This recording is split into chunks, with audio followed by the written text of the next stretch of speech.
Have you ever wondered why some decisions, though seemingly small, feel impossibly heavy? Why the thought of quitting your job, ending a relationship, or speaking your truth causes a tightness in your chest and 1,000 anxious thoughts in your mind? We call it hesitation.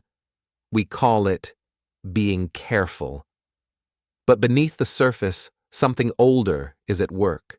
Something universal, yet rarely confronted: the fear of endings.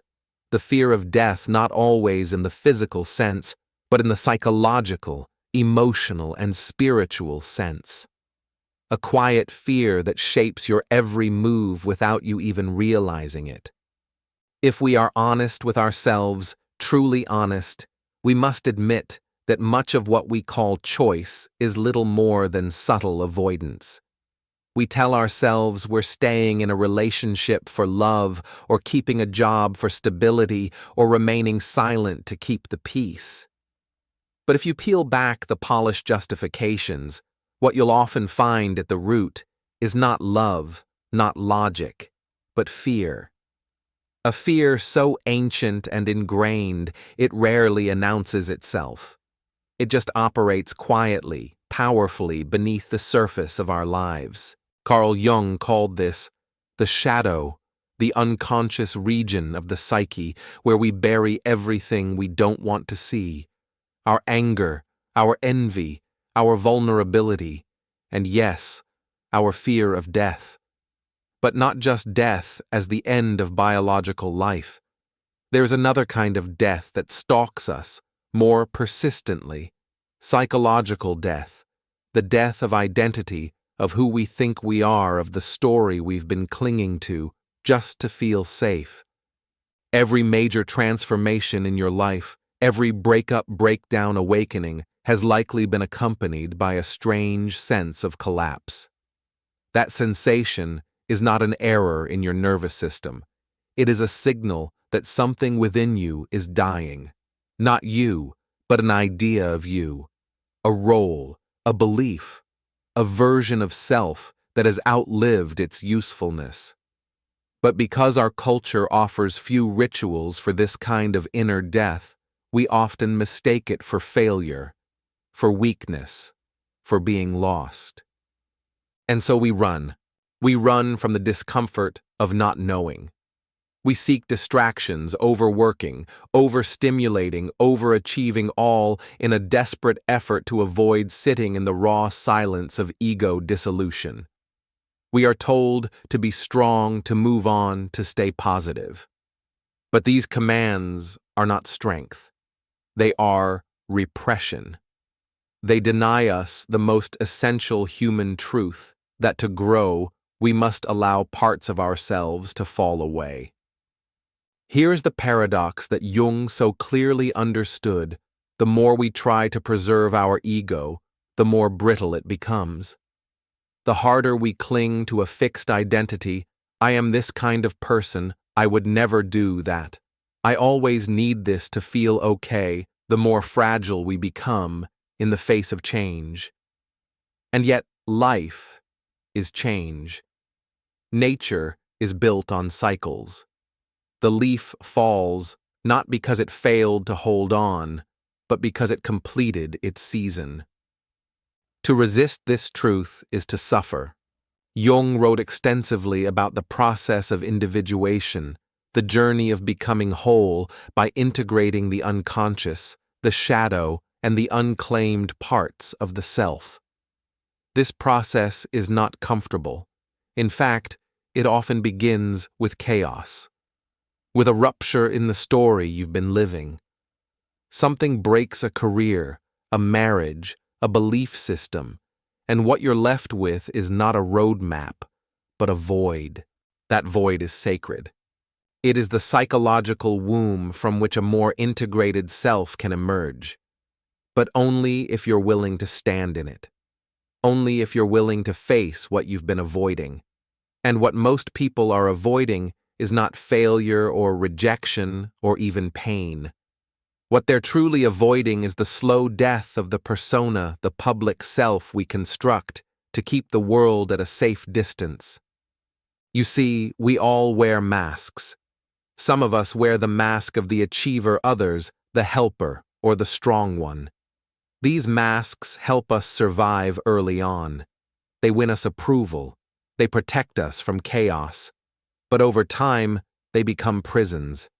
And if you've ever felt like you're going through the motions, like something vital is missing, even when everything looks fine on the outside, that's the shadow knocking.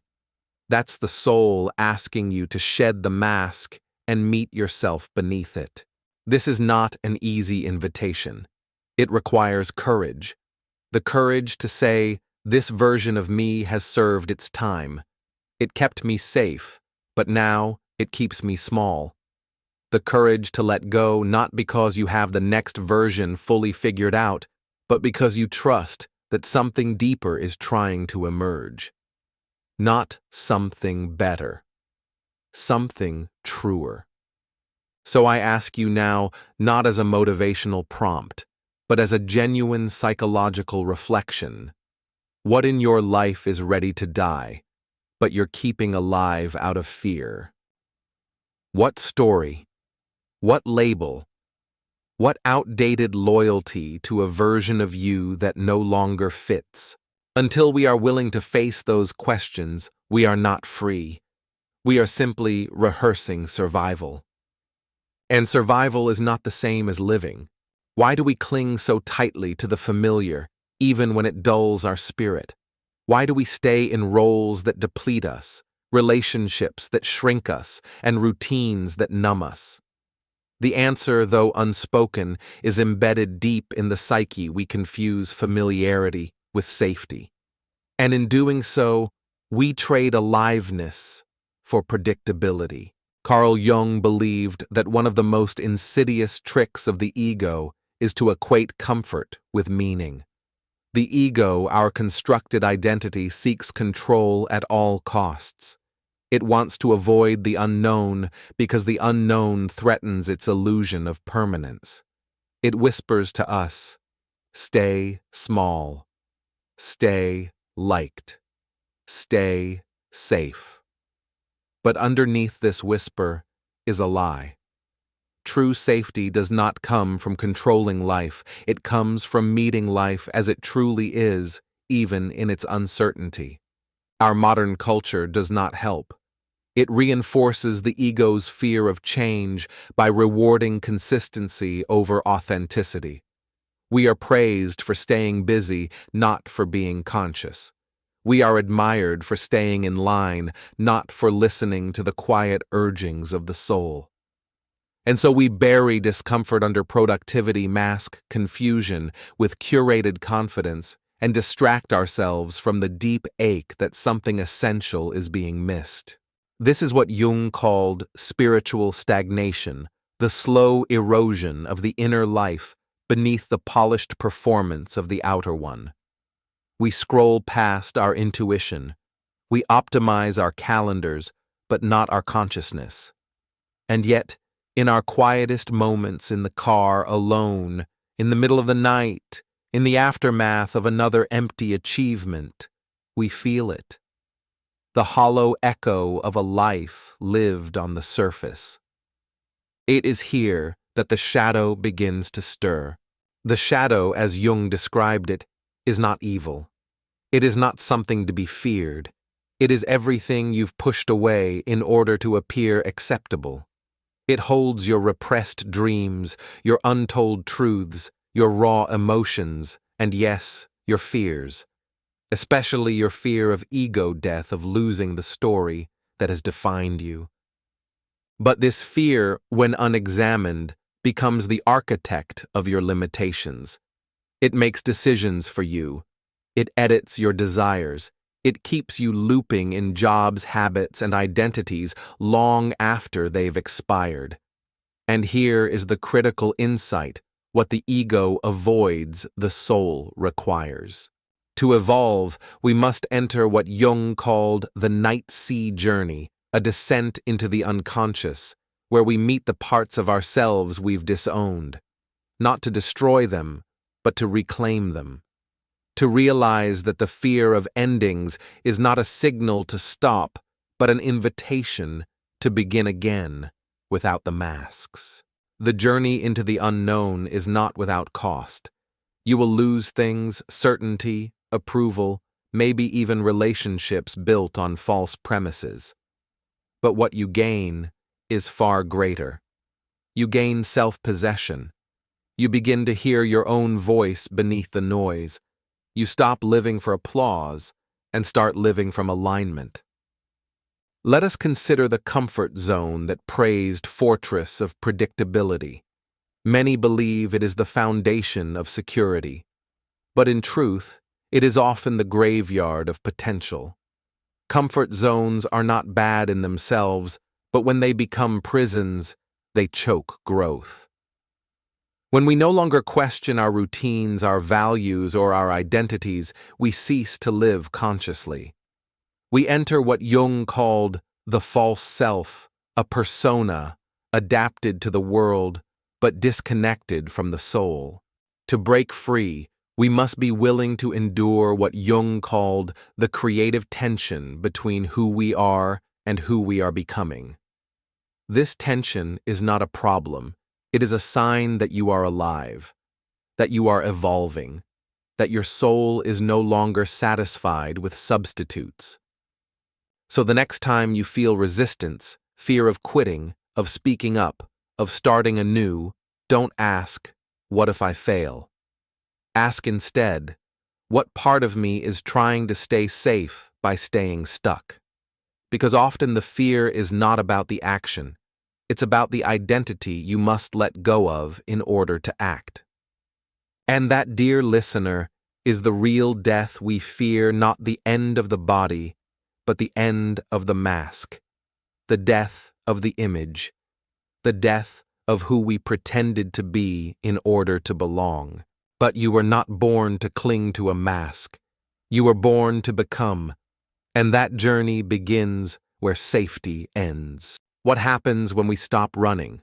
When we no longer distract ourselves from discomfort or silence, the questions that echo in our quiet moments.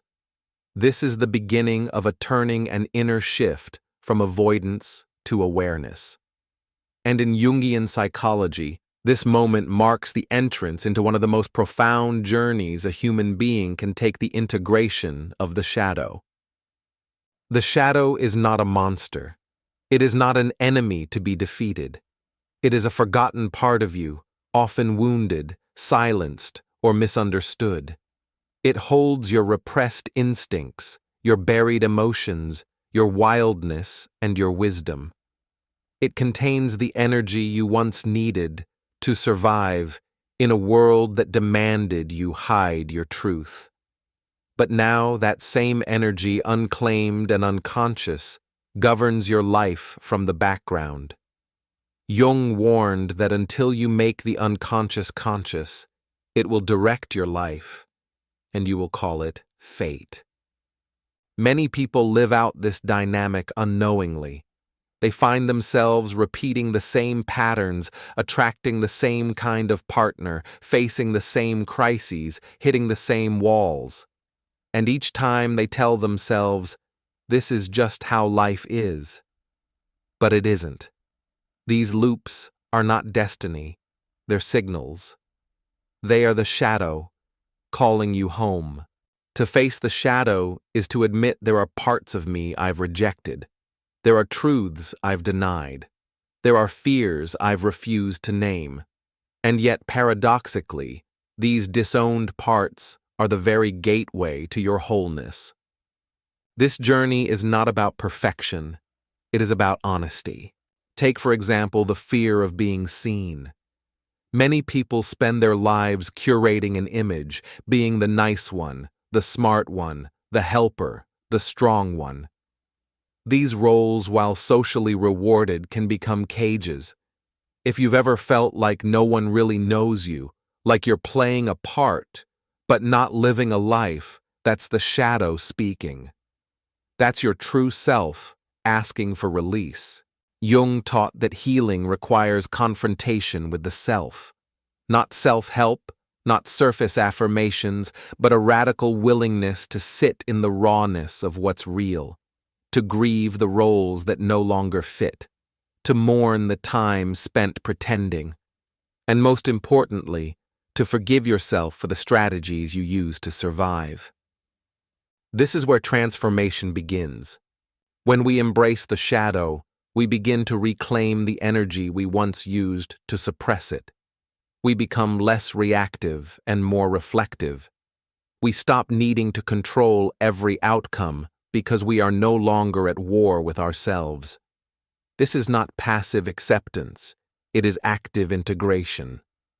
And it takes courage, because the shadow does not just contain what is painful, it also holds your potential. Think of the parts of you you've been told are too much. Your intensity, your boldness, your desire for more. These too may have been pushed into the shadow. But what if these traits weren't flaws, but flames waiting to be directed? What if the very parts you were taught to hide are actually the seeds of your power? The process of individuation, the becoming of the whole self, demands that we not only confront death, but befriend it. For every mask we shed, a deeper self is revealed. And each time we step closer to that truth, we step further from the fear that once held us captive. But make no mistake, this journey is not linear. There will be moments of grief, of confusion, of solitude. Old identities will resist their own dissolution. Friends may not understand. Your old life may no longer recognize you.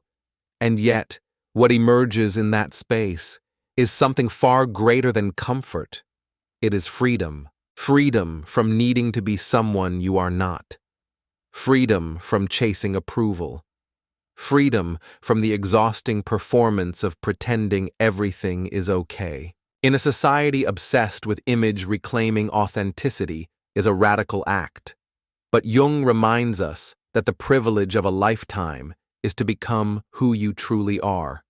Not a version curated for others, not a mask shaped by fear, but the real you, the full, complex, evolving self that exists beyond the roles, beyond the scripts, beyond the ego. So the question becomes, will you answer that call?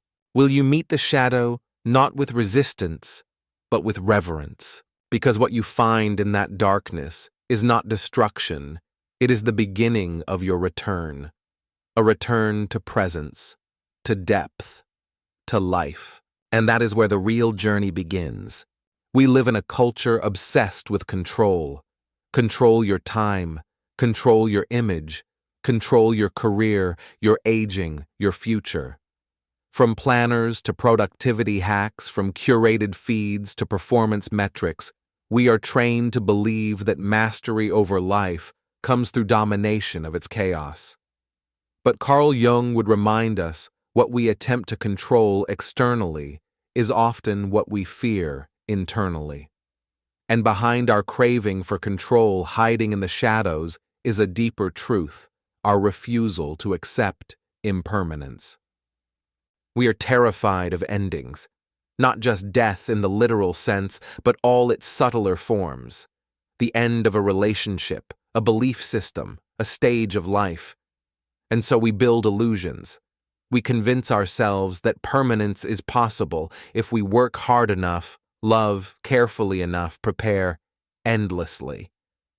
But these illusions do not protect us. They imprison us. The tighter we hold on, the more life slips through our fingers.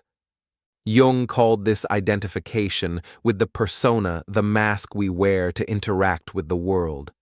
We become so attached to the roles we've created, mother, achiever, healer, protector, that we begin to believe these roles are us. But they are not. They are expressions, not essences. And when the moment comes for one of these roles to dissolve, we panic. Because if the mask dies, what remains? The ego will tell you nothing, that without this role, you will disappear. But the psyche holds a different truth, one that Jung devoted his life to exploring.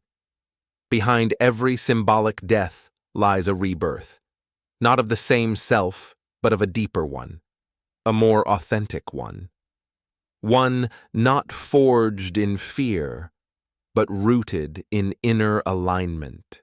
This is why those who have faced loss, truly faced it, often emerge with a different relationship to life. They no longer move through the world clinging. They begin to soften, not out of weakness, but because they've learned what is real cannot be held by force. These are the people who are present, who look you in the eye, who ask real questions and wait for real answers. They don't chase urgency, they honor essence. Jung saw death not as the end of life, but as the return to the unconscious, to the great source from which we came. He believed that to live well is not to avoid death, but to become intimate with it, to let it inform our choices, our values, our pace. When death is no longer a stranger, time becomes sacred. Moments gain weight. Words are chosen with care. And life ceases to be a race, becoming instead a ritual. But how do we reach this place without facing literal death? We begin by slowing down, by creating space for the endings we've ignored. We grieve not just people, but versions of ourselves we've outgrown. We stop rushing to reinvent and instead allow the space between identities to stretch. That space, though often uncomfortable, is where meaning takes root. It is the dark womb of transformation. In psychological terms, this is the integration of the shadow and the acceptance of ego death, not as a punishment, but as an evolutionary necessity. When we embrace the idea that parts of us must die, we free ourselves from the exhausting cycle of self-preservation.